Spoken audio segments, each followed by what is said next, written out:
ఈరోజు విచారణ చేసి ఇందులో ఉన్న వాళ్ళని శిక్షించడం ఒక కోణమైతే వేల కోట్ల రూపాయలు 1,50,000 కోట్ల రూపాయల అంచనాలతోటి ఇప్పటికే 1,00,000 కోట్ల రూపాయలు కాంట్రాక్టర్లకు చెల్లించడం జరిగింది. ప్రాజెక్టుల మీద 1,00,000 కోట్లు ఖర్చు పెట్టిన కాళేశ్వరం ప్రాజెక్టు ఇప్పటి వరకు 1,00,000 ఎకరాలకు కూడా నీళ్లు ఇవ్వలేకపోయినాము.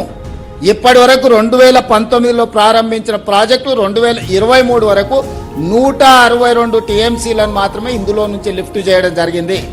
20 టీఎంసీలు ఎవాపరేట్ అయిపోయినాయి.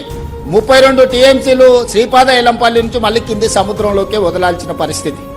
సో కాళేశ్వరం మీద 1,00,000 కోట్ల రూపాయల ఖర్చు పెడితే ఇప్పటి వరకు నికరంగా 1,00,000 ఎకరాలకు కూడా నీళ్లు ఇవ్వలేకపోయినాము. అట్లని 1,00,000 కోట్లు ఖర్చు పెట్టిన ప్రాజెక్టును గాలికి వదిలేసే పరిస్థితి లేదు. వదిలితే ఒక భారము, పునర్నిర్మిస్తే ఇంకొక భారం.